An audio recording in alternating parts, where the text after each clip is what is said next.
to Every Day is a New Day. Kim O'Neill from KimO'NeillCoaching.com. We are live.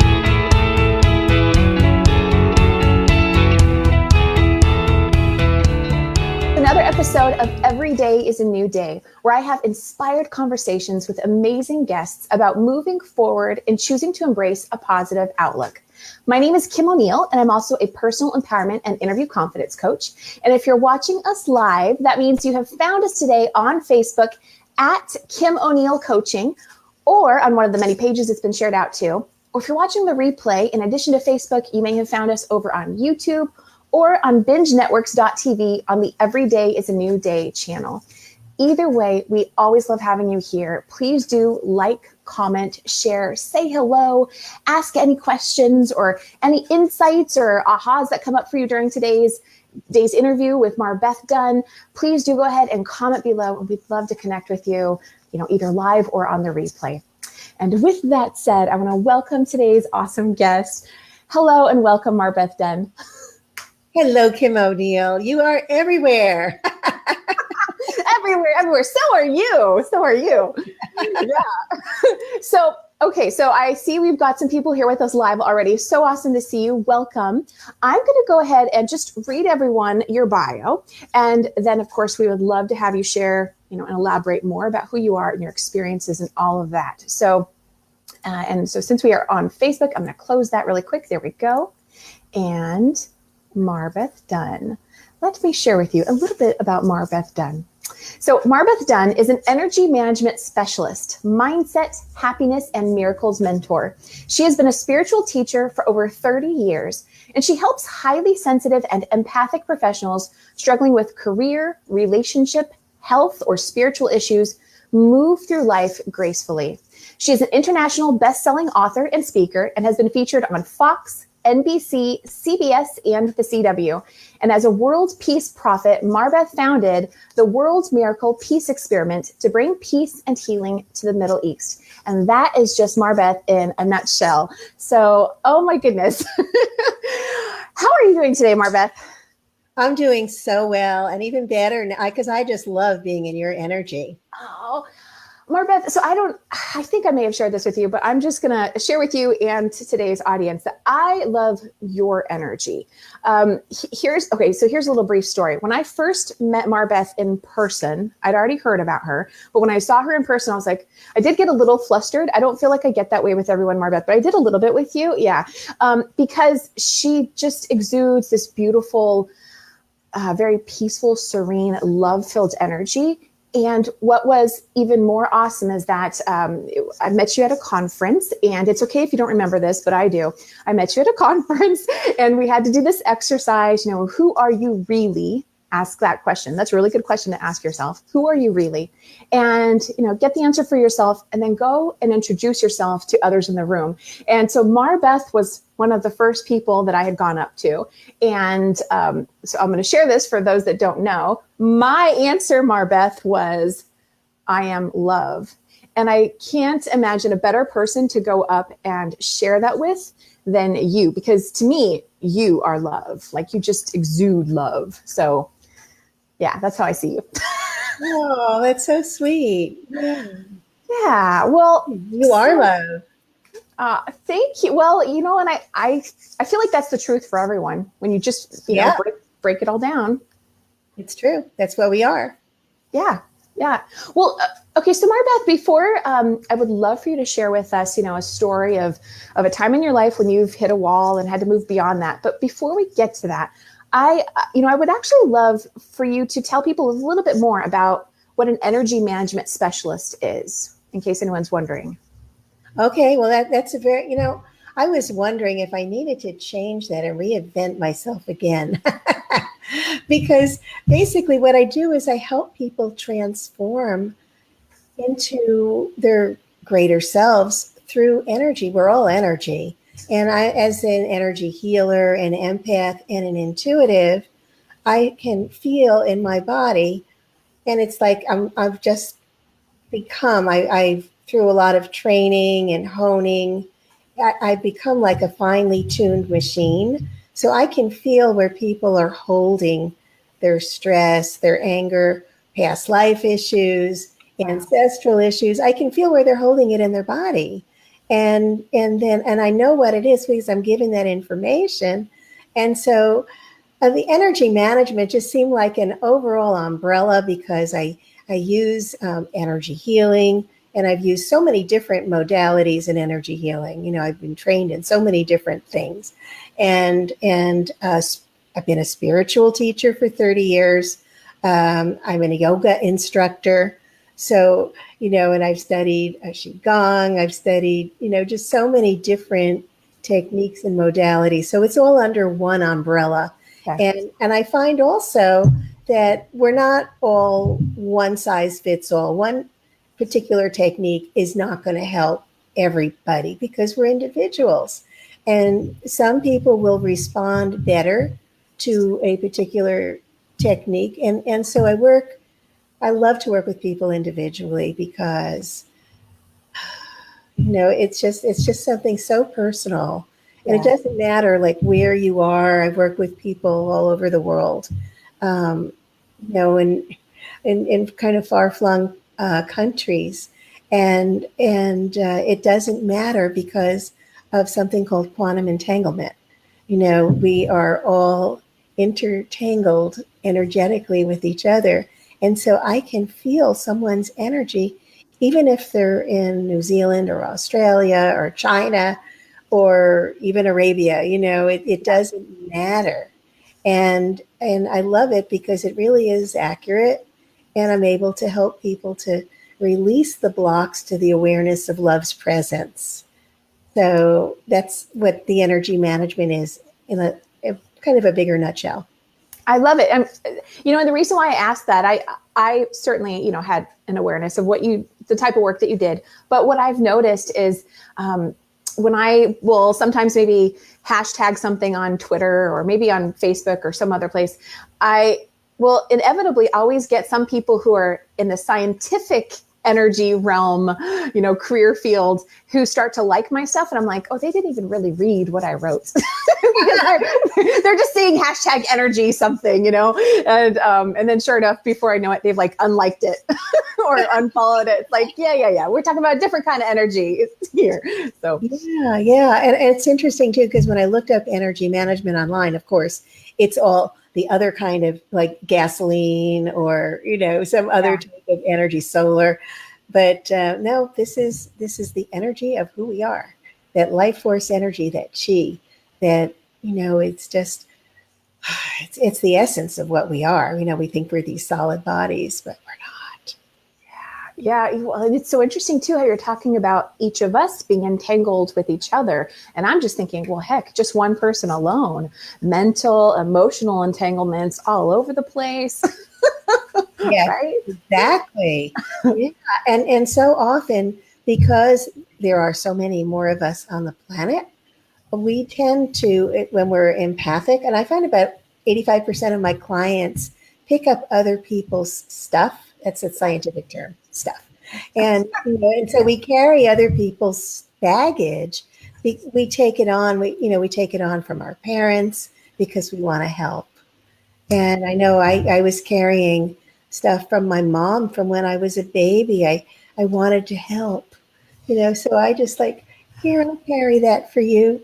And so, you know, one of the first things I do when I work with people is I ask, is this yours? And you know what? Most times it's not. Do you think people even realize that before you ask that question? No. Okay. And I sure didn't. You know, you don't realize it, but, you know, when afterwards, you know, and it's just so easy to clear it. And then there's just this spaciousness that starts to open up. But you weren't even aware, you know, it just was kind of crowded inside because of all this other baggage you've been carrying. Yeah. Wow. Okay. I love that. So thank you for elaborating on what energy management specialist means. And just going to take a quick look at our live viewers here. Hello to MarBeth Dunn.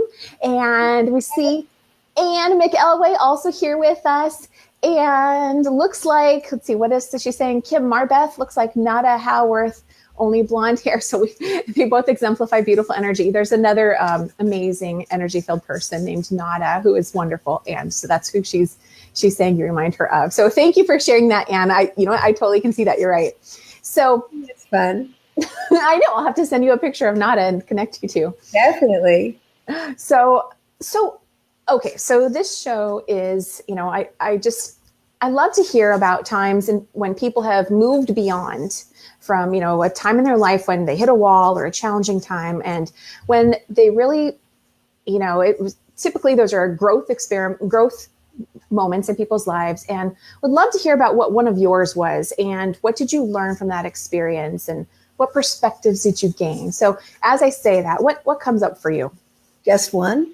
I know, right? Exactly. Yeah. The first one. Was there a first one? Well, yeah. One of the biggest ones for me was such a huge pivotal point in my life. I was married, living in Haiti. I lived there for 17 years as a painter, and had a business where I sold note cards and stationery and limited edition prints, and I did portraits and murals, you name it. I was a jack of all trades artist, and I loved my art.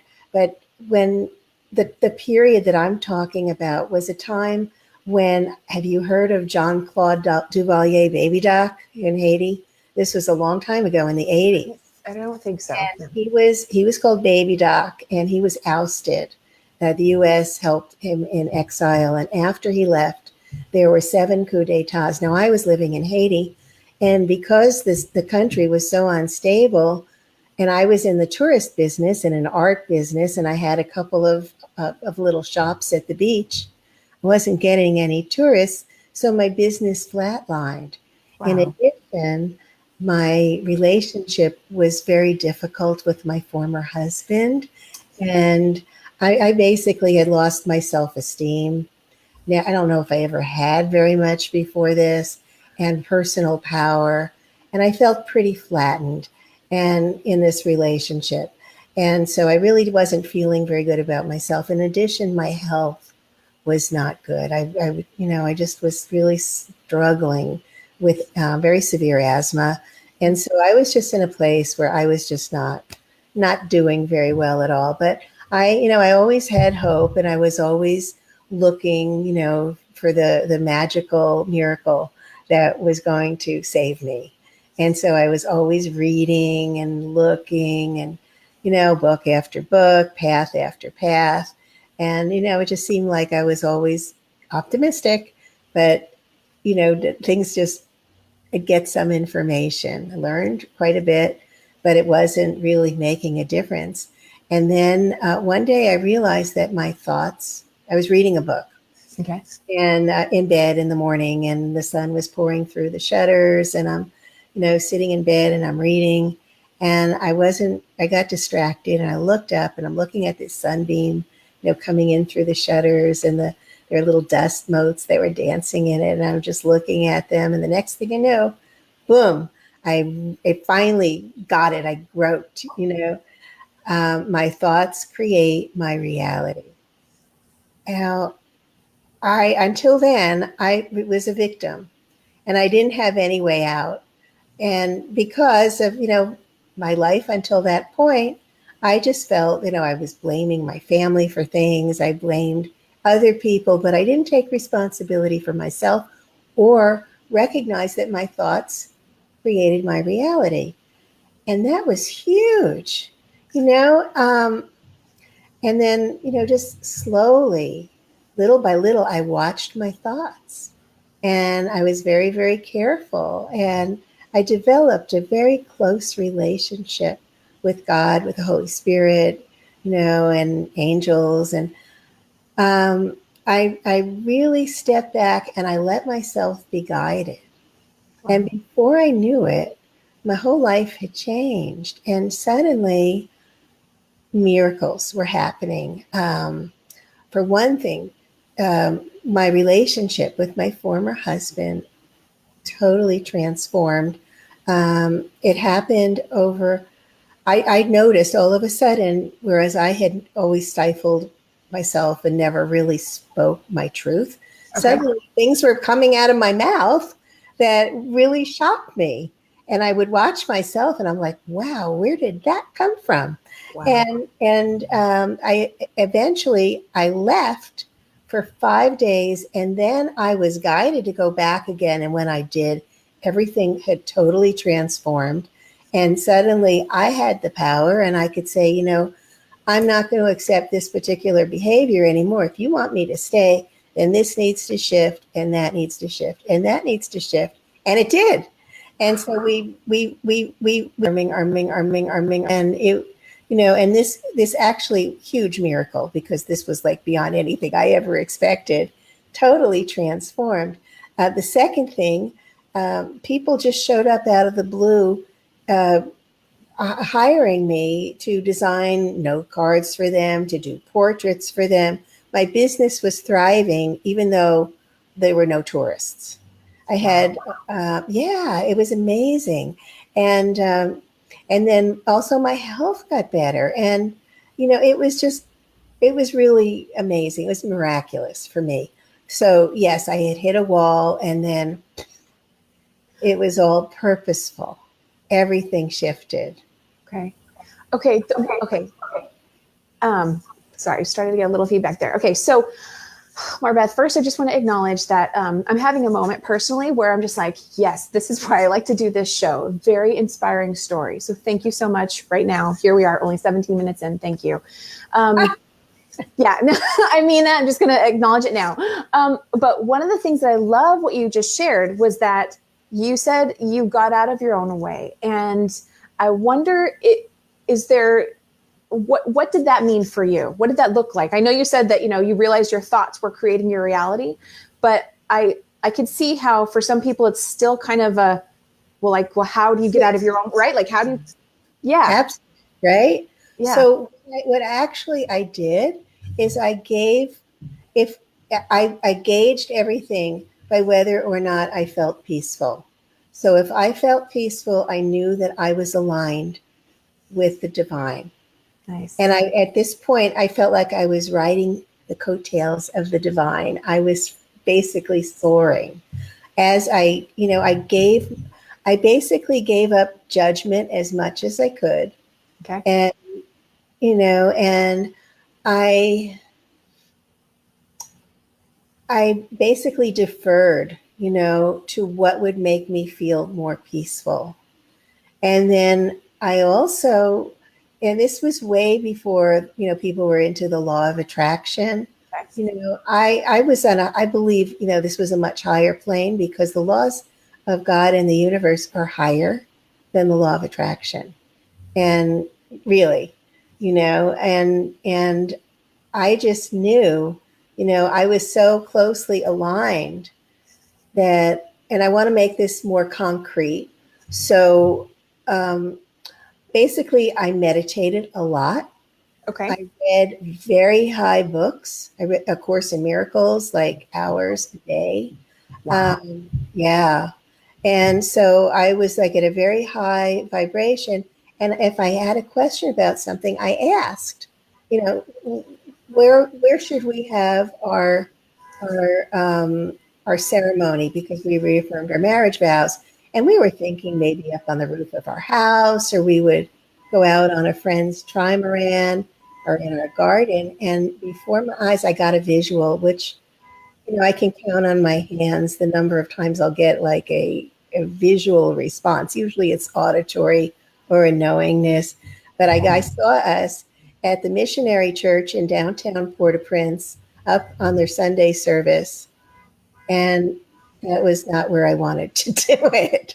And, so I told my husband, he said, go back in and meditate again. Okay. And again, I saw it was even more clearly. I saw our best friends were there. And so I said, okay. And it turned out to be an amazing experience. People that we didn't know had tears streaming down their faces. They came up afterwards and told them how much it had touched them. And I recognized why we were supposed to be there. Wow. And did your former husband, did he change his tune about the location after? Oh yeah. He basically, because when I got information, he knew it was right, and whenever I receive any information, I totally trust it. So, okay. So I'm glad you mentioned that, because I was going to ask you a question along those lines. Was it ever challenging for you to be able to trust what you receive? Yeah. Yeah.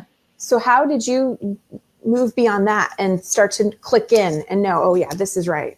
When you're getting so many positive hits, when you do listen and it's right, that I don't question it anymore. Okay. Because for example, Harrison is going on a trip, and I really wanted to go with him, and I said yes, let's do it, and I got a very clear no, I'm not supposed to go. So I said, I'm so sorry. He said, no, you should come anyway. I said, no, I can't. When I get that knowing, I can't not do it. I have to really, I guess the word is obey it, because if I don't, I'm usually sorry.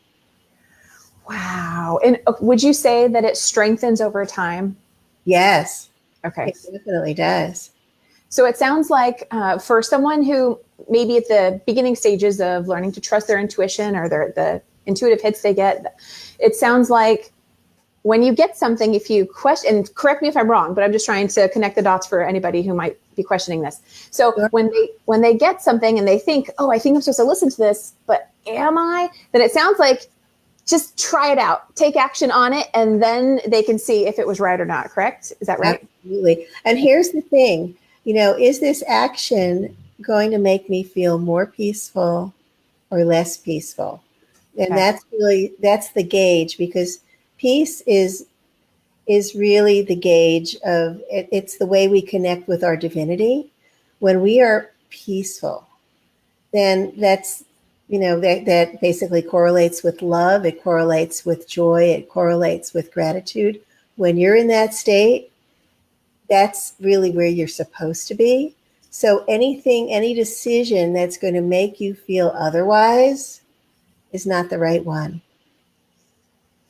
And thinking about this, going back to how we were talking about energy entanglements earlier, essentially peace would be untangled energy. Is that how? Yes, that's very true. And also, so often it's like feng shui in your body. We have this beautiful energy field, but because of maybe past traumas, because of belief systems, because of past lives, whatever it is, we're holding these issues in our energetic being. And so when you clear them out, and it's very often like an onion, you clear one layer and you're okay for a while, but then there's this other one that pops up, and then there's another one. It is a process, but when you clear it, the more you clear it, the more clear you are, and the more able you are to receive the information that you need. Nice. Oh, I so love this. Okay, so I'm just kidding. Let's take. Good. I'm glad you like it. Okay, I'm looking at the time. I'm like, yay, we still have a lot of time left. Okay, let's just take a quick look at the comments here, and I love it. We've got Anne just totally chiming away. Thank you so much for being here, Anne. Anne says, "Oh, MarBeth, LOL. I so relate. Always searching and nothing changing." And then she goes on to say, "Trusting our huge connection to source. Huge, right? Yeah, absolutely, Anne." So, oh goodness. Okay, so let's see. Is there anything coming up for you right now that you want to add on to what you've already shared? Well, yes. Okay. When you are actually moving into this field of non-judgment, of actually acceptance, surrender, and trust me, I definitely have an ego that crops up and gets active and starts to yammer in my ear or judge and all this other stuff. But when you do that, when you actually can step back away from that, get into that more neutral place and recognize, okay, I'm going to be focusing on being peaceful. I'm going to focus on my connection. here to the divine, because I know that's going to serve me and I feel so much better. That's when miracles start to flow. That's the zone of miracles. So for you, is it maybe that, is it that quick? If you find yourself starting to get into a space of judgment, stop and say, okay, I'm going to focus on the divine and just connect to that energy. And then do things start to switch? Is that? No, I basically ask, help me see this a different way. Help me see this. It may take me a little while because I may be totally into the whole judging thing because it's like feeling really good at the time. But, I know, right? You get on a roll and yeah. Stop it. Yeah. Oh gosh. Okay. So, this is good. This is really good. So anybody watching live, like this is your time. If you want to ask some questions about energy, emotions, releasing the past, all that kind of stuff, we have an excellent guest today. MarBeth is excellent at this kind of stuff. So I'm just, asking questions too, as they're coming up for me, because I feel like there's so many little nuances about all this that it can make sense up here and then still be challenging to really integrate into who we are and our energy. So you have to change the way you think. Most of us are raised in a system of thought that's basically controlled by our egos. So basically, we're raised, we have these beliefs, these limiting beliefs that we've acquired from our parents, from our siblings, from school, from church, whatever. So we have, these beliefs, and we don't recognize that these can be holding us back. So we have the beliefs, and then also, we have past lives, and we have our experiences that we add on to it. And I totally just lost where I was going with this. So no, that's okay. I think I think you tell me if you agree. I think it may be pretty common that when a kid finally leaves home for that first time, whether it be you're going straight to college or whatever it may be, when you finally leave the environment that you grew up in, as amazing and loving and awesome as parents are, right? We tend to take on whatever they had, their belief systems. Yeah, we take their belief systems and I'm interrupting you and I'm so sorry. Okay. No, it's okay. Yeah, but this is where I wanted to go. So we have all of this stuff and we don't even know that we have it. So we have these patterns, that we're so used to acting in. This has been our thought system, but it's actually upside down. This is the ego's thought system that we're raised in. How many people are raised with a golden rule? How many people are raised, and do they really even understand what that means to treat others as we would like to be treated? What if we knew that we were much greater than our bodies? What if we knew that we were actually pure spirit? Because when we're created in the image of our Creator, it's not in the image of some old man who's sitting up in a throne in heaven. It's, it's not the physical body. We are, divine beings. We are pure energy and we have no limits, when we step into who we are. But what happens is the ego, it really identifies with the body, is very concerned about protecting the body, keeping us separate, and also being very judgmental. All of this is completely the opposite of where we need to be. Yeah. Let me ask you a question. When, clearly you have a bio that's all put together and talks about what you do, but if someone were to ask you, who are you? Do you have different ways or different definitions that start to enter your mind of like, well, how do I answer this? Who am I? Well, I'm, do titles come to mind for you or, If you ask me in this moment, I'd say I'm a divine being, in the image of my Creator, and I have no limits. You ask me that in a different, place, a different time, it could be just something completely different. Yeah. My biggest joy right now is leading, a peace meditation on a daily basis. It's just been so wonderful and transformative, and it's changing the planet. So how cool is that? is super cool. And especially because I know you said earlier you really like working with people one-on-one, but what I love is that all that work you've been doing with people one-on-one, of course, you've been doing this for 30 plus years or however long it's been, but you're now like, just like the title, World Miracle Peace Experiment, you're really reaching a much broader audience. And I know you've even checked to see what the results have been, to see how things have shifted over time. Level of violence has been dropping in the Middle East since we began this experiment in May. And that's really exciting. I really want to gather just a huge gathering of people to show what a difference we can make. And everyone involved can recognize, wow, my power, I contributed to world peace. And at the same time, feeling so much more peaceful, joyous. I've gotten some very interesting testimonials. One woman said that she no longer flips her finger at traffic. Traffic. It's not right there is huge. Good. Yes. Oh, wow. Difference. One finger at a time. No.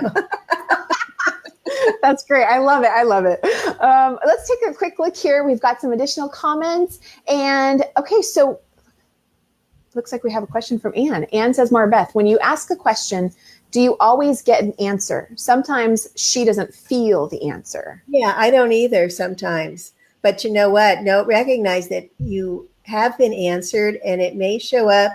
It could be a week later when you're overhearing a conversation.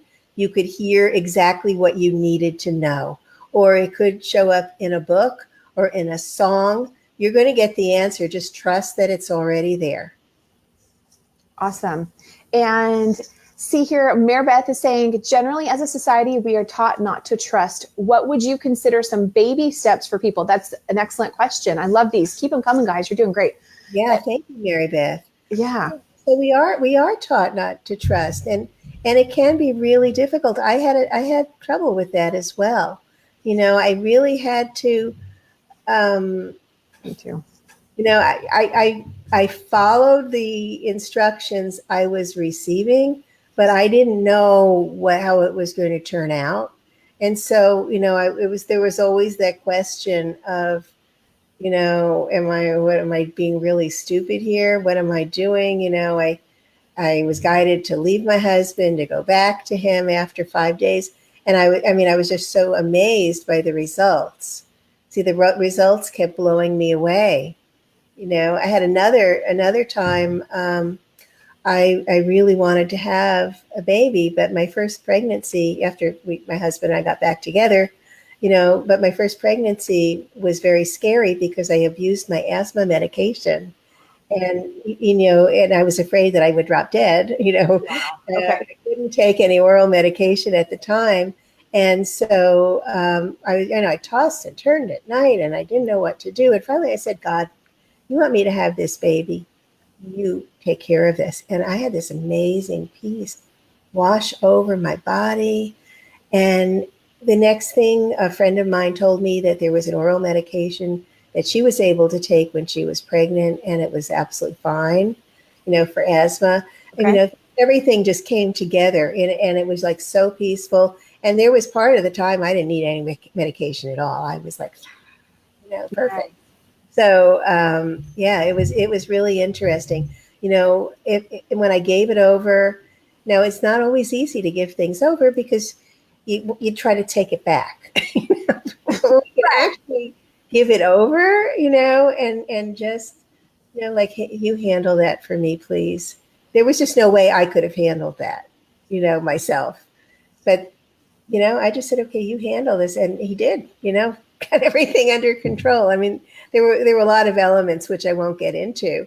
But, you know, when I went to my doctor in the States and you know, and he said, you know, we need to do some tests, because at that point I was like, you know, I was like 39 and you know, he said, at your age and your husband's age, you know, there's a good chance that, you know, the baby could have some problems. So he wanted to run an amniocentesis.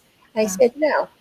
I said, well, how much of a chance? He said, well, you know, he said, there's a 2% chance. I said, but there's a 98% chance baby's going to be great. And I said, and God wants me to have this baby. because I knew it, I mean, the whole thing was orchestrated. It wasn't by me. I knew it. And so I didn't do any of the testing. And of course, I just knew, everything was perfect. Yeah. Oh, I love it. I love it. Okay. Okay, here we're just going to look at all the comments, guys. So Anne says, no limits equals freedom equals peaceful. Love it, love it. And unlimited, it was, oh, shoot. Oh, sorry, the typo. Okay. And I think there we go. No limits equals freedom equals peaceful. Yes, I love it. So, oh goodness. Okay, so let's see here. So MarBeth, when you were talking a moment ago about sometimes we try to take it back, I know from my own personal experience, when I've given things over and then I realize I'm struggling again, it's like, oh, I fell back into that belief of thinking that I had to take care of everything, right? So then I have to give it back over. Do you do anything specific when you give it back over? No, but it's sort of like you're driving and you're riding in the back seat and you're like, are we there yet? Are we there yet? Are we there yet? And of course it doesn't make it come any sooner. But what I think very often what happens is it really pushes it back. Delays it?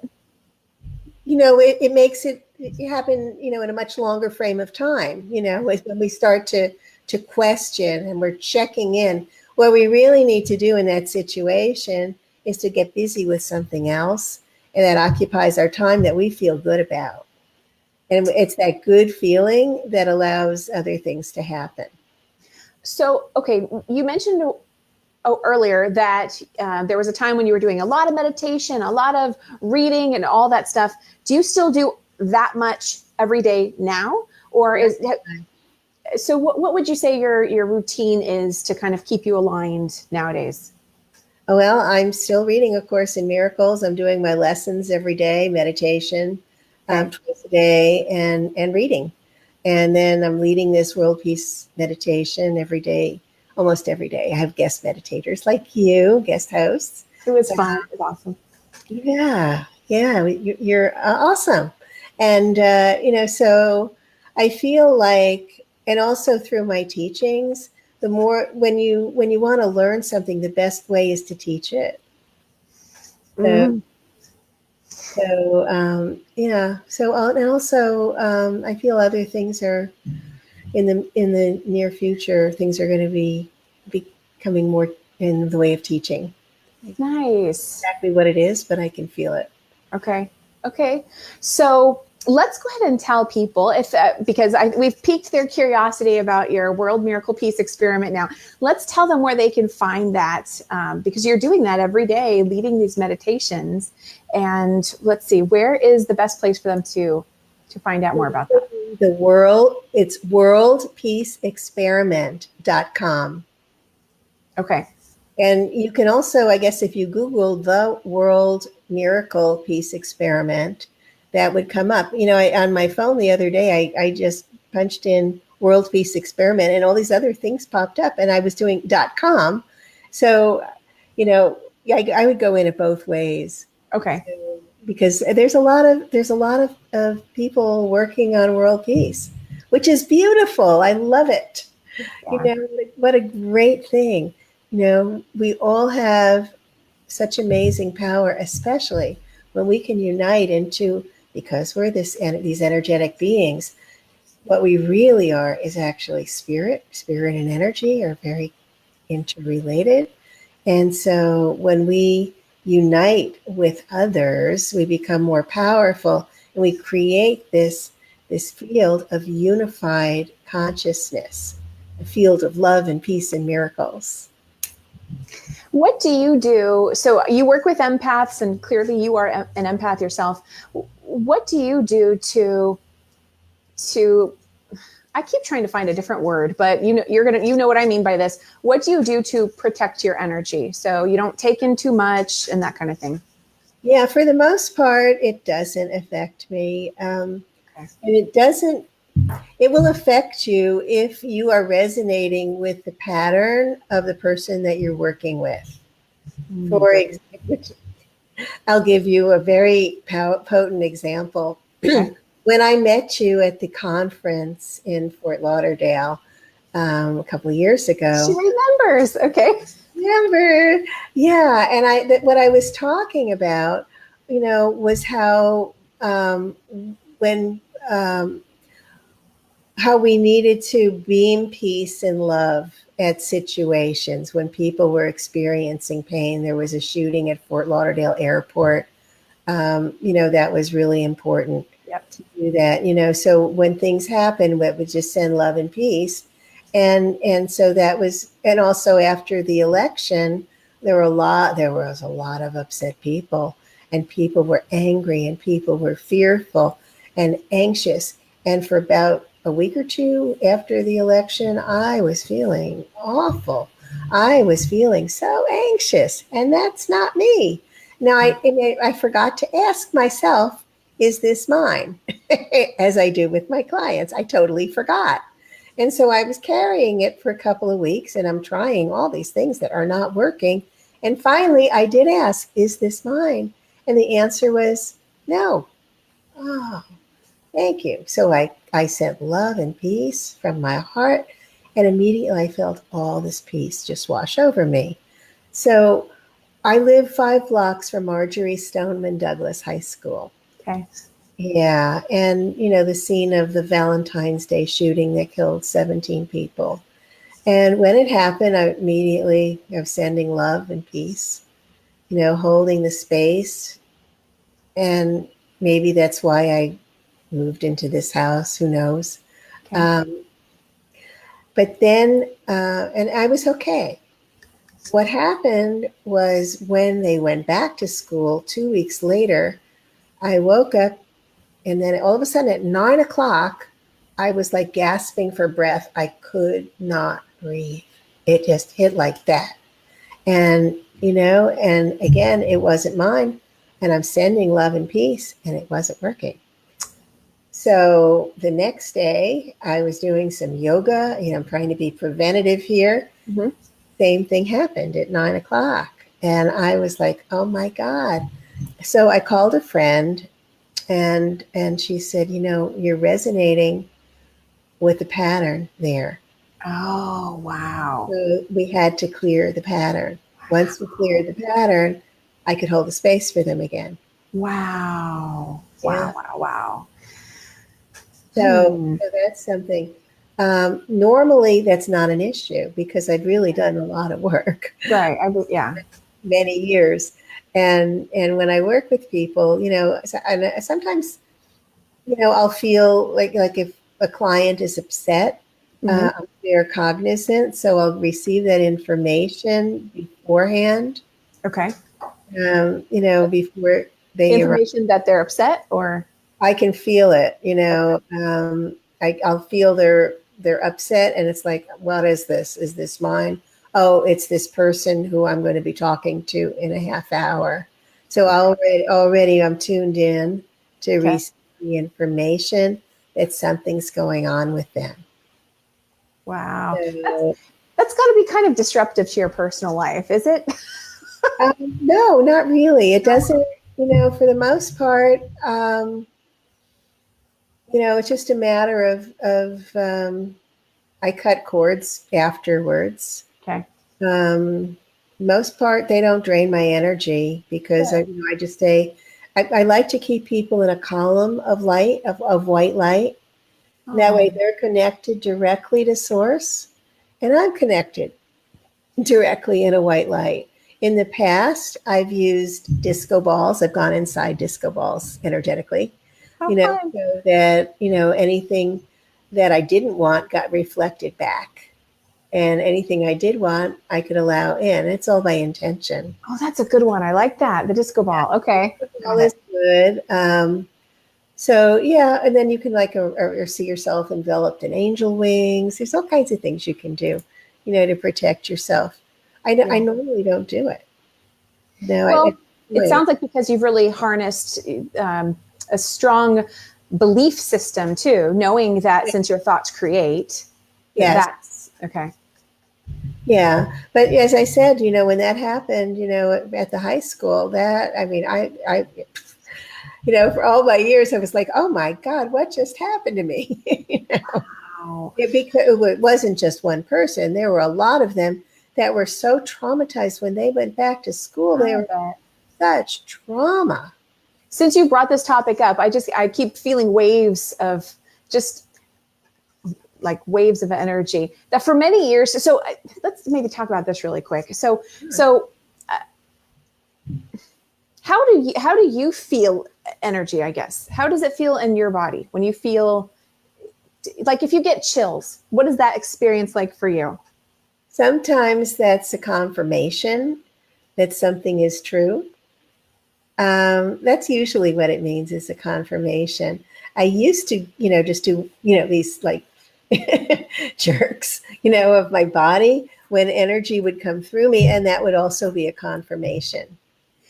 What is it? I guess, and here's where I'm coming from is, so for many years, I would get chills or feel energy flow through me. I had zero awareness that it meant anything other than, oh, maybe there's a breeze on me, or maybe the air conditioning kicked on, right? Like I would rationalize right? Yeah. And so, but no longer now. So like I haven't felt any sort of energy going through me since we haven't been talking now about Marjorie Stoneman for a while now. But when you were talking about that, I felt wave after wave. There were probably like 4 or 5 waves of energy. So the only reason why I bring it up is, again, if there's someone watching here who's like, okay, this sounds really interesting, but I don't really know how to connect to that within myself. I guess I just want to highlight, connecting to your feelings and that energy and the intuition. It is so subtle at the very beginning when you're just trying to discern what's what. It is super subtle. It feels so natural. I'm going to say it's likely something that you've probably felt many, many times before and just never knew there was another meaning for it. What really opened me up to a whole new way of seeing, well, it was really, that miraculous time, when I first in Haiti stepped into the miracle zone. That was pretty amazing because I was getting visual messages. And wow. Yeah, that was very profound. But also, we all perceive energy in a different way. And there are some people who are completely auditory, and there's some people that are clairvoyant. They see things all the time. But I'm more kinesthetic, where I feel things in my body. Okay. I can go to a place and I'll feel, like there's bad energy here. I'll just clear it. And a lot of times I'll get the information before I go somewhere. Okay. What used to happen is I'd step out the door I lived in a condo in Miami Beach, and I'd step out the door. And if where I was going, there was an issue there that was somehow not safe for me, my chest would go, and it was like, okay, what's going on here? Is it where I'm going? And I'd get a yes. And then I'd say, okay, do I need to clear the space? And I did. And then I would just relax and I would be absolutely fine. You asked what happens when I don't listen? One time I was going over to play Mahjong at a friend's house. Okay. And she also, was a Kundalini yoga instructor like me. And I knew her house was very clean energetically.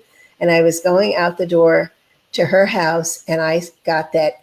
And then I started to feel like really hyper. Wow. And I didn't pay any attention to it. I didn't listen. And there was a woman there who had lost her husband. And because I had lost my boyfriend a few years before this. Okay. Remember I said you have to be vibrating at that pattern? Well, she connected to me, totally drained my energy. And I was like, what just happened? But because I didn't listen. My body was like, hey, listen to me. I'm trying to tell you. But I didn't listen. Sorry, I'm hearing myself. Okay, so that, I'm just going to keep talking, try to bring myself talk. What I want to say is, okay, on the flip side, so obviously that was an unpleasant experience for you, but on the flip side, would you say and if it wasn't, then just let me know, but would you say that was also helpful to you? Because did it bring you awareness to, that you still had some residual stuff to clear out from your... Absolutely. Well, because, I could resonate with her. I knew what it was like to lose somebody. It was very painful. And evidently there was still some stuff there that I needed to release. And it's a lot easier to not take the energy on, if, my body was like saying, hey, like protect yourself before you go there. If I had put myself in a disco ball or wrapped myself in angel wings before I went to her house, I was getting those messages, but I wasn't paying attention, because it was, I'm just going to Mia's, it's fine. But I didn't pay attention. And because I didn't, then it was a lot more difficult to sever the connection. It's a lot easier to stop it before it happens. Also, this is good information. Yeah.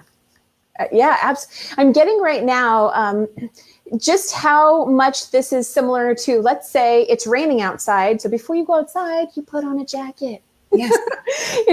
But, energetically, to emotionally protect yourself or whatever, you put on, right, whatever that belief system is, or the angel wings, or I tend to say like a white bubble or a disco ball, like just something so that energetically you've got another layer between you and whatever else is going on. Yes.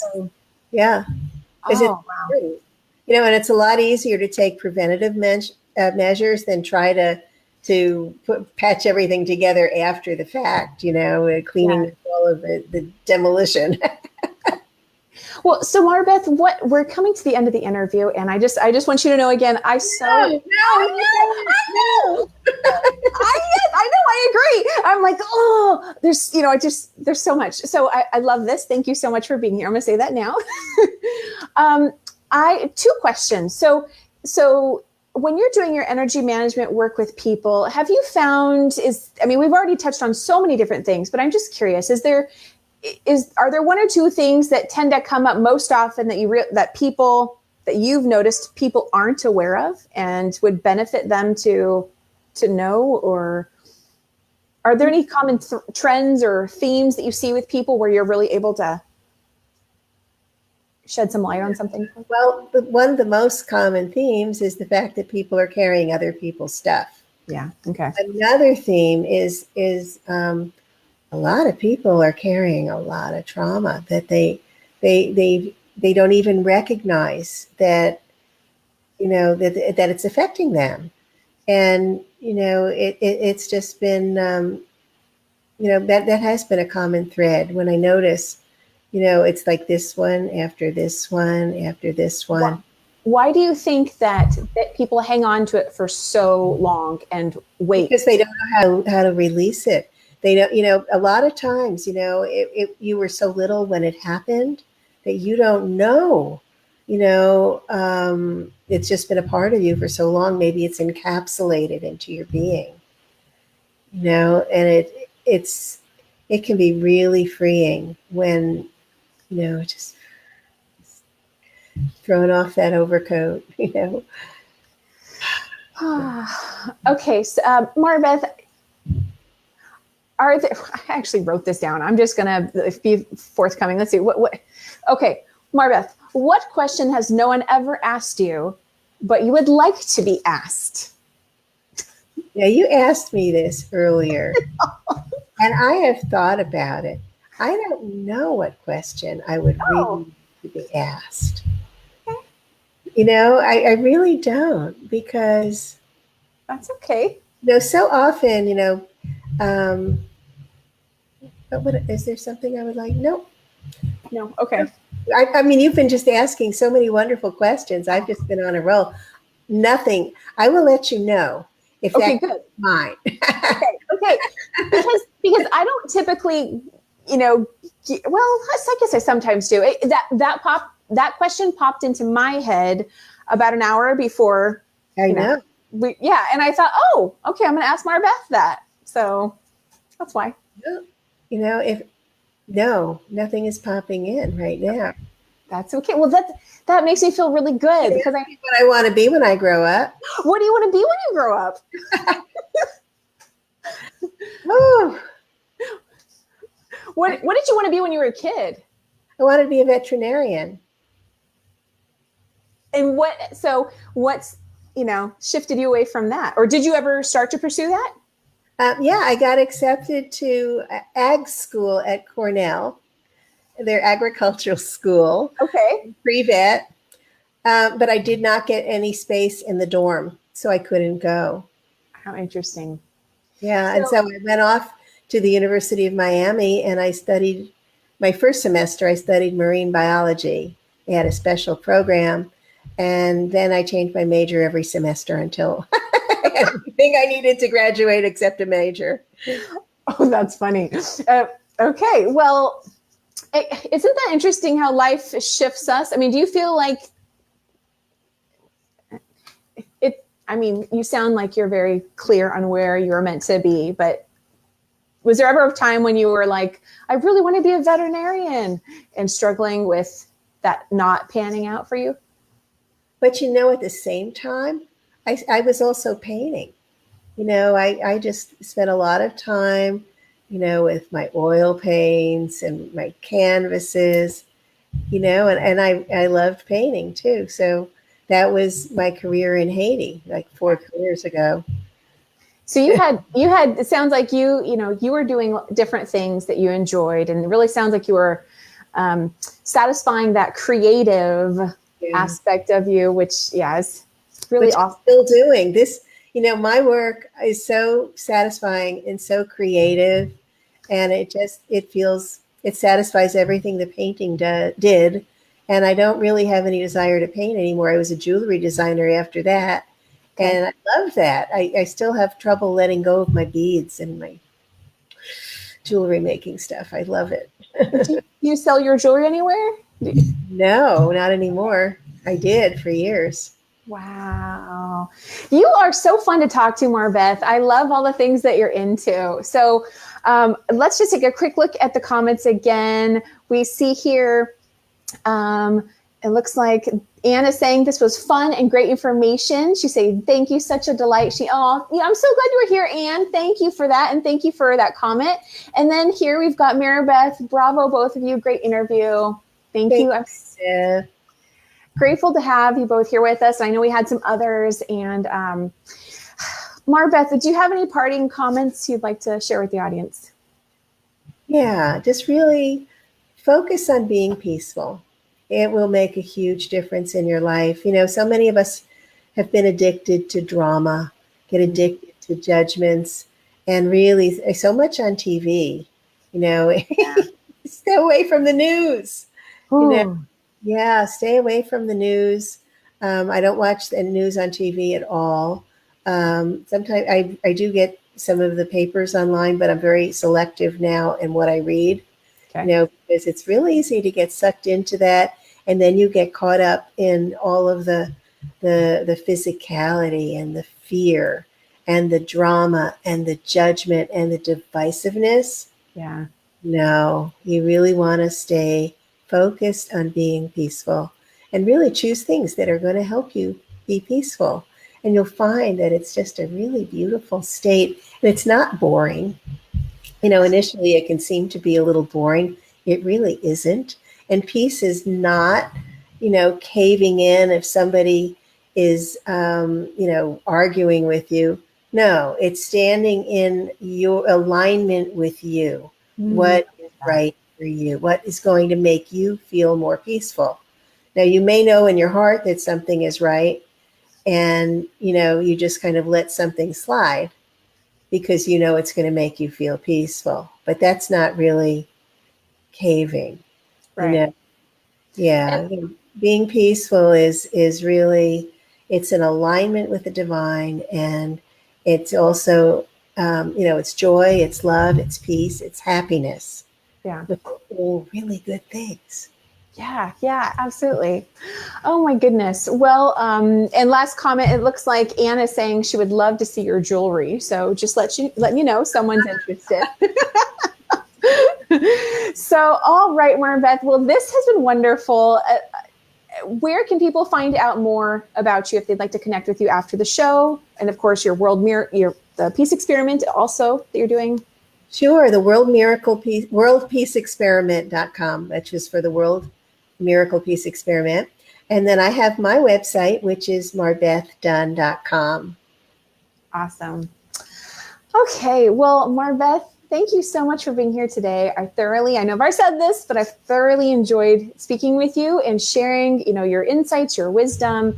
I think this is such a rich topic because so many more people, like you just said, do get impacted by the news and just other things going on around, that I also really think a lot of people are starting to become more aware of how energy is impacting them. And there's just so much to be explored and to learn about that. And so this is great that you've been able to share with me today and our audience. So thank you for being here. Thank you so much, sweetie. I really loved it. Thank you. And thank you to all those who've been with us. Again, please go ahead and if you haven't already, share this interview out with those that you know will also benefit from the conversation. To find out about future episodes of the Every Day is a New Day, you can go to Facebook at Kim O'Neill Coaching, because I also do coaching, and also follow us on Twitter at Kim's on a Mission, or go over to bingenetworks.tv and search for Every Day is a New Day. Remember that wherever you are today does not have to be where you are tomorrow. And as we had, our conversation was all about energy and entanglements and all of that, starting to become more aware of your own energy and how you are impacted by different experiences in life.